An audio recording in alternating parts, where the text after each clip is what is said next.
English आपने सीखी क्यों? क्योंकि जब मैंने LSD की और जब उसके इंटरव्यू शुरू हुए तो आई रियलाइज़ कि यहाँ तो सब इंग्लिश में बात करते हैं इन मुंबई। तो मुझे समझ आया कि अच्छा यहाँ तो बिकॉज LSD में if you see in lot of interviews I am just sitting quietly not speaking a word. फिर मुझे समझ आया कि ये लैंग्वेज तो आनी चाहिए। और बिकॉज जहाँ से मैं आया हूँ गुड़गांव, जो दोस्त भी थे आसपास के सब हिंदी भाषी हैं, and as I said English was just a subject for us कि ये जैसे सोशल स्टडीज़ है, मैथ्स है, ऐसे इंग्लिश है, इसको पढ़ के इसमें मार्क्स ला के पास होना होता है।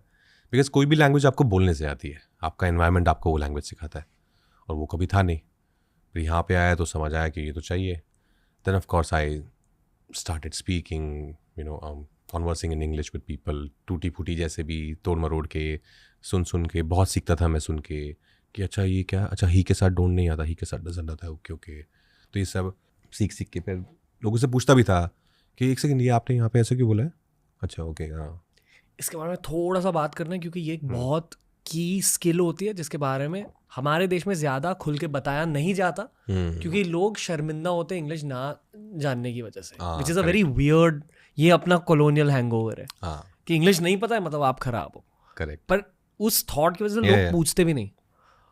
एंड ऑनेस्टली आपकी इंग्लिश बहुत अच्छी है, लाइक आई डिडंट नो बहुत दिस। बेटर होगी अभी से तो, बहुत बेटर है पहले से।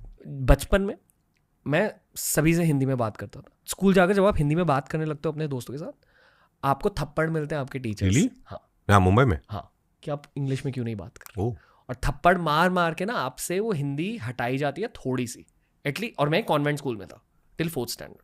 उसके बाद भी जहाँ गया वो एक थोड़ा सा फैंसी और स्कूल था, रिलायंस का स्कूल। वहाँ मेरे लिए भी एक कल्चर शॉक था क्योंकि मैं एक बहुत बेसिक स्कूल से था। तो सोचो अगर उस बेसिक कॉन्वेंट स्कूल में इंग्लिश को लेकर इतनी घिसाई हो रही थी तो यहाँ कैसे घिसाई हो। करेक्ट। मेरे प्रोनाउंसिएशंस अच्छे नहीं थे, मेरी इंग्लिश आगे खराब थी as compare to the average.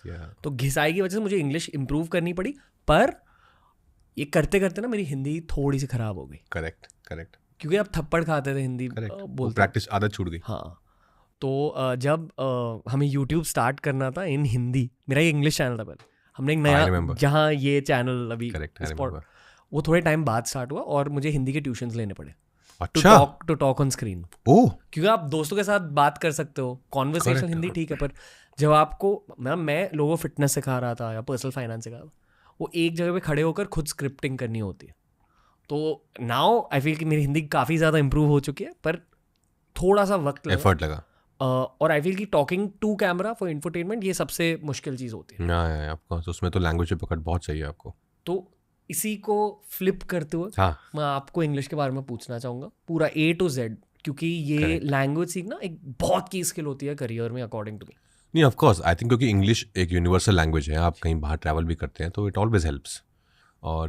और जहाँ से मैं आया था हमारी तो इंग्लिश टीचर भी वो हिंदी में बात करती थी हमसे। वहाँ ऐसा नहीं था कि आपको थप्पड़ पड़ रहा है। वहाँ पे अगर मैं अपने दोस्तों में ज़्यादा इंग्लिश बोल दूँ लगा अरे अच्छा ओ बड़ा अंग्रेज बन रहा है, वहाँ जैसे बोलता था कि they look down upon you कि अच्छा इतनी इंग्लिश बोल रहा है। तो मैं जब वैसे मैंने बताया कि LSD के बाद रियलाइज़ कि यार कुछ करना पड़ेगा इसका, तो मैंने पढ़ना शुरू किया। मैंने इंग्लिश बुक्स को पढ़ना शुरू किया। मेरे जो दोस्त थे आसपास के जिनको इंग्लिश आती थी, मैं सुनता बहुत अच्छा हूँ, जैसे मैंने कहा ना I am a good listener, तो मैं पकड़ लेता हूँ बहुत जल्दी। In life also because as an actor you need to, मैं बहुत सारे अलग अलग एक्सेंट्स करता हूँ फिल्मों में, तो वो मैं सुन के ही पकड़ता हूँ। तो फिर मैंने लोगों को सुनना शुरू किया कि लैंग्वेज कैसे आती है, आप सुनते हो। फिर मैंने देखा कि अच्छा कि कोई फॉर्मेशन हो रहा है सेंटेंस का, तो जैसे he doesn't go to work, तो कि इसने he don't go to work क्यों नहीं बोला होगा। फिर मैंने किसी और को सुना कि शी डजंट, ही डजंट, लगा अच्छा मे बी ही के साथ ना डजंट जाता है, ही के साथ आप डोंट नहीं बोलते हो। तो मैंने अपने आप को फिट कर लिया कि अच्छा शब्दों की पैटर्न रिकग्निशन, शब्दों में पैटर्न्स ढूंढ। हाँ बताइए। करेक्ट। तो ये सब आई थिंक धीरे धीरे इट्स एन ऑर्गेनिक प्रोसेस। ऐसा नहीं कि 3 दिन का कोई मैंने कभी इंग्लिश क्लास नहीं की कभी, लेकिन सीख के सुन के अपने आप सुन के मैंने उसको सुनता रहा, जमा करता रहा, started using it in my life. किसी को 2 लाइन इंग्लिश में जवाब दे दिया तो लगा कि हाँ सही बोला यार। अपने आप में भी कॉन्फिडेंस आता है आपको जितना आप बोलते हो। जैसे I am sure when you started out in Hindi and now you must be feeling more confident than how you were earlier. हाँ डेफिनेटली, मतलब वही ज़्यादा बात करके। करेक्ट, ज़्यादा बात करके। तो वही हुआ मेरे साथ भी कॉफी विद करण देख नहीं कॉफी विद करण भी देखा, बट हमारी जो फिल्म्स के प्रमोशन होते थे, जैसे शाहिद के टाइम पे हंसल सर के साथ बहुत ट्रैवल किया and his English is really good, तो उनसे उठा लिया, या किसी और के साथ ट्रैवल किया। अपने दोस्त हैं अनीश, मेरे एक बहुत अच्छा दोस्त है, वो इंग्लिश बहुत अच्छी बोलता है, तो उसके सुनते हुए पकड़ लिया कुछ। I think you have to keep picking up things from here and there, and then अपने घर लाके अपने झोले में से निकाल के आज मैंने ये सीखा है तो ये करेक्ट है। जब मैंने हिंदी अच्छे से सीखी और हिंदी में सोचने लगा, तब पर्सनैलिटी भी थोड़ी सी बदल गई। मैंने ये जाना हिंदी और उर्दू के बारे में भी कि दोनों बहुत ज़्यादा इमोशनल लैंग्वेजेस हैं, एंड आई फील कि मैं ज़्यादा इमोशनल हो गया, मैं ज़्यादा एम्पैथेटिक हो गया, क्योंकि दूसरों के इमोशन ज़्यादा पहचानने लगा। तो इंग्लिश सीख कर क्या बदला? इंग्लिश सीख कर यह बदला कि जब कोई इंटरनेशनल अवार्ड मिला तो स्पीच देने के लायक रहा। बट ये है, I think in our city though we make Hindi films, पर हम ज़्यादातर लोग जो है यहाँ पे इंग्लिश में बात करते हैं हम सब। तो ये है, आई थिंक ये लैंग्वेज आनी ही चाहिए। And for some reason as you said ना, वो एक कॉलोनियल थोड़ा हमारा बैगेज है, तो I am sure there are few people जो who look down upon you, as you said ना कि बचपन में ऐसा थप्पड़ भी लगता था कि इंग्लिश में बात करो।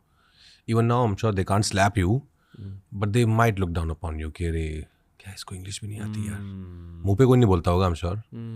तो वो रीज़न नहीं था मेरा रीज़न था कि बिकॉज इंटरव्यूज़ बहुत होते हैं इंग्लिश में, and also just to communicate with people when you travel also outside, you should know the language at least. मुझे लगता है इंग्लिश तो बेसिक तो आनी ही चाहिए, कोई बुराई नहीं है उसमें। RR भाई, आप एक ऐसे इंसान हो जिसके साथ मैं घंटों बैठकर बात कर सकता हूँ ऑनेस्टली।